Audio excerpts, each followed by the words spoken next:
Good evening प्यारे बच्चों। हमारे 7 अध्याय हैं वो कंप्लीट हो चुके हैं। आज हम अध्ययन करेंगे अध्याय नंबर 8 का, जिसका नाम है अंतर्राष्ट्रीय व्यापार। पहले हम देखेंगे व्यापार। व्यापार क्या होता है? किसी भी वस्तु को या सेवा को स्वैच्छिक आदान प्रदान, इच्छा के अनुसार आदान प्रदान व्यापार कहलाता है। याद रखना है, वस्तु और सेवाओं को स्वैच्छिक आदान प्रदान व्यापार कहलाता है। और यदि यह दूसरे देशों के साथ हो तो उसे हम अंतर्राष्ट्रीय व्यापार कहते हैं। यानी दूसरे देश के साथ वस्तु और सेवाओं को स्वैच्छिक आदान प्रदान है वो व्यापार कहलाता है। बहुत ही इजी टॉपिक है और अच्छी तरह समझ में आएगा। शुरू करते हैं आज का हमारा अध्याय 8, अंतर्राष्ट्रीय व्यापार। व्यापार व्यापार किसे कहते हैं? वस्तुओं और सेवाओं के स्वैच्छिक आदान प्रदान को व्यापार कहते हैं। यानी वस्तु और सेवाओं के जो स्वैच्छिक आदान प्रदान होता है उसे हम व्यापार कहते हैं। व्यापार में अगर हम देखें, जिसमें एक व्यक्ति है वो या एक पक्ष है वो तो सामान बेचता है, जबकि दूसरा इसमें सामान है वो खरीदता है। दो पक्षों का होना व्यापार के लिए जरूरी है, जिसमें एक बेचने वाला होता है और एक खरीदने वाला होता है। दो पक्षों के मध्य व्यापार होता है। कुछ स्थानों पर वस्तुओं का विनिमय करते हैं। पुराने समय में भी वस्तुओं का विनिमय होता था और वर्तमान में आज भी बहुत से स्थान ऐसे हैं जहां पर वस्तुओं का विनिमय होता है। वस्तु का विनिमय का अर्थ है वस्तु के बदले वस्तु खरीदना। कोई भी वस्तु देकर उसके बदले दूसरी वस्तु लेना ही वस्तु विनिमय कहलाता है। पुराने समय में करेंसी का अभाव था, पैसे की कमी थी, पैसे नहीं थे। उस समय क्या होता था? व्यापार तो उसी समय भी होता था, लेकिन उस समय वस्तु के बदले वस्तु मिलती थी, जिसे हम वस्तु विनिमय कहते हैं। व्यापार दोनों ही पक्षों के लिए समान रूप से लाभदायक होता है। व्यापार तभी संभव है जब खरीदने वाला और बेचने वाला दोनों को लाभदायक हो, दोनों के लिए वो चीजें लाभदायक हो, तभी व्यापार होता है। व्यापार के लिए हमें याद रखना है, व्यापार क्या है? वस्तु और सेवाओं का स्वैच्छिक आदान प्रदान क्या कहलाता है? व्यापार कहलाता है। जिसमें एक व्यक्ति या एक पक्ष है वो तो बेचने वाला होता है और दूसरा व्यक्ति या दूसरा पक्ष होता है वो इसमें खरीदने वाला होता है। कुछ स्थानों पर वस्तु विनिमय यानी वस्तु के बदले वस्तु ली जाती थी। व्यापार है दोनों ही पक्षों के, जो दोनों पक्ष खरीदने और बेचने वाला होता है, दोनों ही पक्षों को समान रूप से लाभदायक होता है। अब हम देखेंगे व्यापार के प्रकार। व्यापार के प्रकार, व्यापार दो प्रकार का होता है। एक तो दूसरे देश के साथ, एक देश के अंदर। राज्यों का व्यापार भी होता है। दूसरे देश के साथ अगर व्यापार हो रहा है उसे हम अंतर्राष्ट्रीय व्यापार कहते हैं। और अगर देश के अंदर राज्य और राज्य के मध्य व्यापार हो रहा है उसे हम राष्ट्रीय व्यापार कहते हैं। व्यापार के दो प्रकार होते हैं, अंतर्राष्ट्रीय व्यापार और राष्ट्रीय व्यापार। अंतर्राष्ट्रीय व्यापार उसे कहते हैं जिसमें एक देश है वो दूसरे देश के साथ व्यापार कर रहा है, उसे हम अंतर्राष्ट्रीय व्यापार कहते हैं। जबकि देश के अंदर एक राज्य दूसरे राज्य के साथ व्यापार करता है, एक जिला दूसरे जिले के, एक गांव दूसरे गांव के साथ व्यापार करता है, उसे हम राष्ट्रीय व्यापार कहते हैं। सीधी सी डेफिनेशन याद करनी है, याद यही रखना है कि दो देशों के मध्य होने वाले व्यापार को अंतर्राष्ट्रीय व्यापार कहते हैं, जबकि देश की सीमा के अंदर होने वाले व्यापार को राष्ट्रीय व्यापार कहते हैं। अंतर्राष्ट्रीय व्यापार भी दो प्रकार का होता है। एक होता है द्विपार्श्विक व्यापार और एक होता है बहुपार्श्विक व्यापार। द्विपार्श्विक नाम से पता चलता है, द्वि यानी दो देशों के मध्य होने वाला व्यापार है उसे हम द्विपार्श्विक व्यापार कहते हैं। मान लीजिए कै और खै दो देश हैं। कै और खै के मध्य समझौता हुआ है, वो एक दूसरे से चीजें खरीदते हैं, कै और खै, तो इनके मध्य जो व्यापार हो रहा है उसे हम द्विपार्श्विक व्यापार कहते हैं। बहुपार्श्विक यानी बहुत सारे देश मिलकर एक यूनियन बनाकर अगर व्यापार करते हैं उसे हम बहुपार्श्विक व्यापार कहते हैं। द्विपार्श्विक में दो देश होंगे, बहुपार्श्विक में बहुत सारे देश सम्मिलित होंगे। इसमें MFN जो होता है वो प्रक्रिया चलती है। MFN मोस्ट फेवरेट नेशन, ये प्रक्रिया इसमें चलती है। जो देश मोस्ट होते हैं, जो देश फेवरेट होते हैं, उनके मध्य ये व्यापार होता है। कौन सा? बहुपार्श्विक व्यापार। अब हम देखेंगे आदिम समाज में। आदिम समाज में व्यापार वस्तु विनिमय के माध्यम से होता था। हमें पता है पुराने समय में व्यापार है वो वस्तु विनिमय के माध्यम से, यानी एक वस्तु के बदले दूसरी वस्तु ली जाती थी। अगर हम देखें वो व्यापार बहुत ही ज्यादा मुश्किल होता था। हमारे पास बहुत ज्यादा गेहूं है, हमें चावल की आवश्यकता है, तो उस समय हमें ऐसे व्यक्ति को ढूंढना पड़ता था जिसके पास चावल ज्यादा है और उसे गेहूं की आवश्यकता होती। अगर उसको गेहूं की आवश्यकता होगी तब वो हमसे गेहूं लेगा और उसके बदले चावल दे देगा। उस समय का व्यापार है वो बहुत ही ज्यादा मुश्किल होता था, हार्ड होता था। अब हमें ढूंढना पड़ता था व्यक्ति कि हमारे पास जो ज्यादा चीज है और जिस चीज की हमें आवश्यकता है उस व्यक्ति से मिलना होगा जिसके पास ज्यादा चीज होगी, जो हमें आवश्यकता है वो हमें दे दे, और हमारे पास जो सामान ज्यादा है वो उनको आवश्यकता होगी वो हमसे वो सामान ले ले। उसे हम कहते हैं वस्तु के बदले वस्तु या वस्तु विनिमय। अगर हम भारत की बात करें तो गुवाहाटी से 35 किलोमीटर दूर है जागी रोड में जोन व्हील मेला लगता है।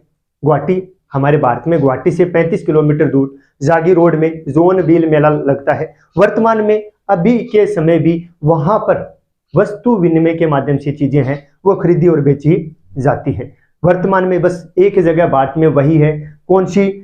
जोगी रोड में जोन व्हील मेला, जहां पर वस्तु विनिमय के माध्यम से व्यापार होता है। आगे हम देखें रुपए, यानी जब से वस्तु विनिमय के बाद रुपए या मुद्रा का विकास हुआ। मुद्रा के आगमन के साथ ही विनिमय व्यवस्था की कठिनाइयों को दूर कर लिया गया। जो हमारे सामने ये वस्तु विनिमय की जो समस्याएं थी, इस समस्याओं को दूर करने के लिए मुद्रा का प्रचलन शुरू हुआ। हमें अब उस व्यक्ति को ढूंढना नहीं पड़ता जो हमारे पास ज्यादा सामान है वो उसे चाहिए, उसे ढूंढना नहीं पड़ता। हमें जो भी सामान हमारे पास ज्यादा है उसको हम मुद्रा के बदले बेच देते हैं और जो हमें चाहिए वो मुद्रा के बदले हमें ले आते हैं। तो ये कठिनाइयों को दूर करने में मुद्रा ने अहम रोल निभाया है। अगर हम देखें पुराने समय की मुद्रा, पुराने समय में कौन कौन सी मुद्राएं चलती थी? उस समय मुद्रा में अगर हम देखें तो चकमक पत्थर, यानी जो चकमक पत्थर था, ऑब्सिडियन यानी आगन्य जो चट्टान थी, चित्ते के पंजे, व्हेल मछली होती है उसके दांत, कुत्ते के दांत, खाल, नमक, तांबा, चांदी और सोना, इन सब चीजों को विनिमय या मुद्रा के रूप में प्रचलन किया जाता था। मुद्रा के रूप में यही चीजें चलती थी। उस समय की जो कीमती चीजें होती थी उसको मुद्रा बना लिया गया और मुद्रा की जगह उसे काम में ले लिया गया। यह था हमारा भारत के पुराने या विश्व में पुराने समय की मुद्राएं। अब हम देखते हैं कि अंतर्राष्ट्रीय व्यापार का इतिहास क्या है। अंतर्राष्ट्रीय व्यापार क्या है? अंतर्राष्ट्रीय व्यापार का इतिहास में अगर हम बात करें तो प्राचीन समय में व्यापार है वो स्थानीय बाजार तक ही सीमित था। पुराने समय में व्यापार है वो सिर्फ और सिर्फ जो उसके नजदीक मार्केट होता था, स्थानीय बाजार होते थे, वहां तक ही सीमित होता था। उसके बहुत सारे कारण हैं, जैसे लंबी दूरी की यात्रा करने में उन्हें कठिनाइयां महसूस होती थी, परिवहन की सुविधाएं नहीं थी, प्लस उसके साथ उनका माल है वो छीनने का भी डर होता था, तो इसलिए स्थानीय बाजार तक ही सीमित था। लोग अपनी मूलभूत आवश्यकता यानी भोजन और वस्त्र पर ही ज्यादातर खर्च करते थे। जो भी उनकी कमाई होती थी वो अपने लिए ही बचा कर रखते थे, भोजन और वस्त्र पर ही ज्यादातर खर्च करते थे। अगर उस समय के अमीर लोगों की देखें तो वो है जो आभूषणों पर भी खर्च करते थे। अब हम बात करें रेशम मार्ग की, तो रेशम मार्ग की लंबाई 6000 किलोमीटर थी जो रोम से चीन को जोड़ता है। रेशम मार्ग है 6000 किलोमीटर लगभग लंबा है जो रोम को चीन से जोड़ता है। हमारे भारत में होते हुए ये रेशम मार्ग जाता था उस समय। इसमें कौन कौन सी चीजें हैं जिनका व्यापार होता था? अगर हम देखें तो चीन में बने जो रेशम होते थे उनका व्यापार होता था। रोम की ऊन है वो इस रास्ते से जाती थी और बहुमूल्य धातुएं और उसके साथ महंगी वस्तुएं हैं, इन सब का व्यापार है उस समय रेशम मार्ग से होता था।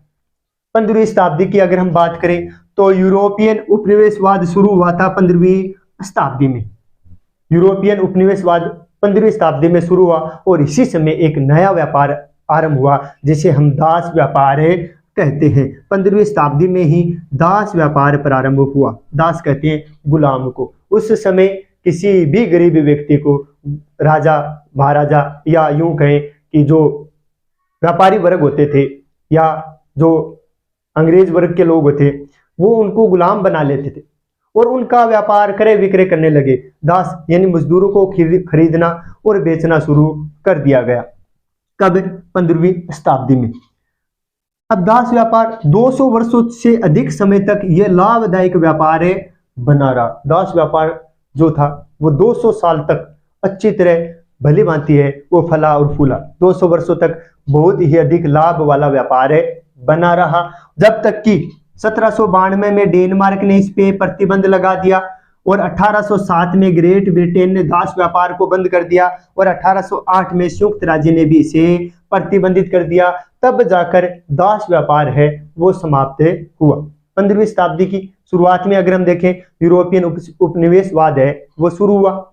उस समय एक नया व्यापार प्रारंभ हुआ जिसे हम दास व्यापार कहते हैं। दास व्यापार 200 वर्षों तक फला फूला और जब तक कि 1792 में डेनमार्क ने, 1807 में ग्रेट ब्रिटेन ने और 1808 में संयुक्त राज्य ने इस पर पूरी तरह से प्रतिबंधित नहीं लगा दिया, तब तक यह व्यापार है वो बहुत ज्यादा फला और फूला।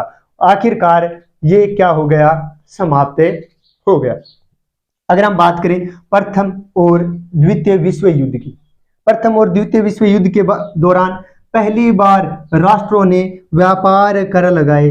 प्रथम और द्वितीय विश्व युद्ध, प्रथम विश्व युद्ध 1914 में शुरू हुआ। उस समय और दूसरे विश्व युद्ध के समय बहुत सारे राष्ट्रों ने व्यापार पर कर लगा दिया। विश्व युद्ध के बाद व्यापार एवं शुल्क हेतु सामान्य समझौता, व्यापार एवं शुल्क हेतु सामान्य समझौता हुआ और गेट जैसी संस्थाओं ने शुल्क को घटाने में सहायता की। ये गेट वही संस्था है जो आगे चलकर WTO का स्थान है। इसका स्थान WTO वर्ल्ड ट्रेड ऑर्गेनाइजेशन या यूं कहें विश्व व्यापार संगठन है, वो गेट की जगह ही बना था। तो प्रथम और द्वितीय विश्व युद्ध जब शुरू हुआ था तो उस समय अनेक राष्ट्रों ने व्यापार शुल्क लगा दिया। बाद में गेट जैसी संस्था है वो उभर कर सामने आई जिन्होंने ये शुल्क घटाने में बहुत सारी मदद की। यह था व्यापार का, अंतर्राष्ट्रीय व्यापार का इतिहास। अब हम देखें सैलरी, नॉर्मल है, याद रखना है। सैलरी शब्द है वो लैटिन भाषा के सेलेरियम से बना है। अगर हम बात करें सैलरी शब्द है वो लैटिन भाषा के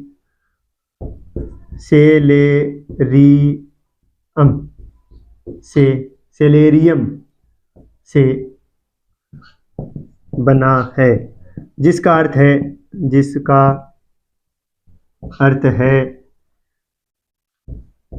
नमक द्वारा भुगतान। यानी सेलेरियम शब्द का अर्थ होता है नमक के द्वारा भुगतान। उस समय नमक बनाना, समुद्र से नमक बनाना तो आता ही नहीं था। नमक बनाना बहुत ही ज्यादा मुश्किल था और इसके लिए जो धातुएं होती थी उनसे नमक बनाया जाता था और ये बहुमूल्य होती थी। इसलिए सैलरी शब्द है वो सेलेरियम से बना है, जिसका अर्थ होता है नमक के द्वारा भुगतान। अब हम देखेंगे कि WTO है वो कैसे अस्तित्व में आया। WTO की अगर हम बात करें तो सन 1948 में कुछ देशों ने general agreement on trade and tariff, ये गेट का पूरा नाम है, general agreement on trade and tariff, यानी गेट का गठन किया। कुछ देश मिलकर सन 1948 में गेट का गठन करते हैं। गेट का हमें नाम याद रखना है, general agreement on trade and tariff.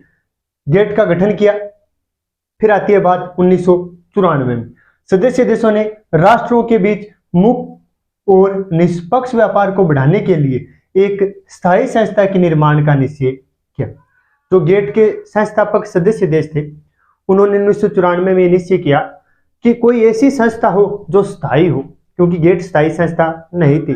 स्थायी संस्था बनाने का निश्चय किया कब? 1994 में। और अगले ही साल जनवरी 1995 से गेट को विश्व व्यापार संगठन में रूपांतरित कर दिया। यानी गेट के स्थान पर WTO का गठन कर दिया गया। कब?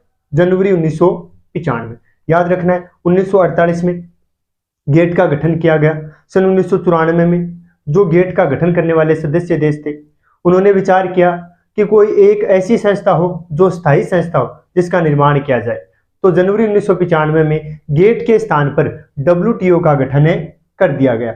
विश्व व्यापार संगठन एकमात्र ऐसा अंतर्राष्ट्रीय संगठन है जो राष्ट्रों के मध्य क्या क्या करता है। WTO राष्ट्रों के मध्य नियमों के व्यवहार करता है, यानी नियम बनाता है और नियमों को नियत करता है, निश्चित करता है, और सदस्य देशों के मध्य अगर विवाद हो जाए तो उसका निपटारा भी करता है। यानी नियम बनाता है, उसको लागू करता है, और सदस्य देश हैं उनके मध्य अगर किसी भी प्रकार का विवाद हो जाए तो उसको निपटाने का काम भी WTO ही करता है। आलोचना करने वालों ने क्या कहा है? आलोचना करने वाले ने कहा है कि धनी देशों को और अधिक धनी बनाकर यह वास्तव में गरीब और अमीर के बीच की खाई को बढ़ा रहा है। यानी इसकी आलोचना करने वालों ने यह कहा है कि ये जो WTO है वो धनी देशों को और अधिक धनी बना रहा है और गरीब और अमीर के बीच की जो खाई है वो बढ़ा रहा है। WTO का मुख्यालय अगर हम देखें तो जिनेवा यानी स्विट्जरलैंड में है। WTO का मुख्यालय कहाँ पे है? जिनेवा, स्विट्जरलैंड में। 2016 में अगर हम देखें तो इसके सदस्य देश हैं वो 164 यानी 164 देश इसके सदस्य थे। कब? 2016 में। और भारत है वो इसका संस्थापक यानी जो शुरुआत में जब इसका गठन किया गया उन सदस्यों में से एक है। अब हम देखें अंतर्राष्ट्रीय व्यापार अस्तित्व में क्यों आया। अंतर्राष्ट्रीय व्यापार उत्पादन में विशिष्टीकरण का परिणाम है, यानी अलग अलग देशों में अनेक प्रकार की चीजों का उत्पादन होता है, तो वो चीजें जहां नहीं होती, जिस देश में नहीं होती, वहां तक पहुंचाने के लिए अंतर्राष्ट्रीय व्यापार है अस्तित्व में आया। जैसे हमारे देश कोई चीज है उसका उत्पादन हमारे देश में नहीं हो रहा है या हमारे यहाँ उत्पादन करने में उसमें ज्यादा पैसे खर्च हो रहे हैं तो अन्य देश से हम मंगवाएंगे ताकि यहाँ का अगर यहाँ पर खर्च ज्यादा हो रहा है तो वो खर्च बच जाएगा। अगर यहाँ उत्पादन नहीं हो रहा है तो उसकी भरपाई करने के लिए अंतर्राष्ट्रीय व्यापार है वो अस्तित्व में आया। दूसरा अगर हम देखें तो यह विश्व की अर्थव्यवस्था को लाभान्वित करता है, पूरी दुनिया की अर्थव्यवस्था है सबको लाभान्वित करता है। अगर हम तीसरे में देखें तो अंतर्राष्ट्रीय व्यापार वस्तुओं सेवाओं के तुलनात्मक लाभ, परिपूरकता व हस्तांतरणीयता के सिद्धांतों पर आधारित होता है। यानी तुलनात्मक लाभ, परिपूरकता और हस्तांतरणीयता के सिद्धांतों पर आधारित होता है। हमें याद रखना है WTO का गठन कैसे हुआ, बहुत ही ज्यादा मोस्ट है, ये हमें याद रखना है। अगर हम बात करें WTO तो पहले WTO के स्थान पर एक और संस्था थी जिसका नाम था गेट, जिसका पूरा नाम अगर हम देखें general agreement on trade and tariff, ये गेट का पूरा नाम। उसका गठन किया गया सन 1948 में। 1994 में गेट के जो संस्थापक थे, जो देश गेट की स्थापना जिसने की थी, उन्होंने ये विचार किया कि हमें एक ऐसी संस्था का निर्माण करना है जो स्थायी हो। 1994 की बात है और अगले ही साल जनवरी 1995 में गेट के स्थान पर WTO का गठन किया गया। WTO का मुख्यालय है जिनेवा, स्विट्जरलैंड में है। 2016 में अगर हम देखें तो इसके 164 यानी 164 देश इसके सदस्य थे। भारत भी है वो इसमें शुरुआत से ही, जब से WTO का गठन हुआ है उस समय से लेकर अब तक इसका सदस्य, यानी शुरुआती देशों की अगर हम बात करें तो भारत उनमें शामिल था। WTO और विश्व व्यापार अस्तित्व में क्यों आया, हमारे अध्याय 8 से यह था हमारा पार्ट फर्स्ट। आशा करता हूं इस अध्याय में पार्ट फर्स्ट है वो आप लोगों को अच्छी तरह समझ में आया होगा। धन्यवाद।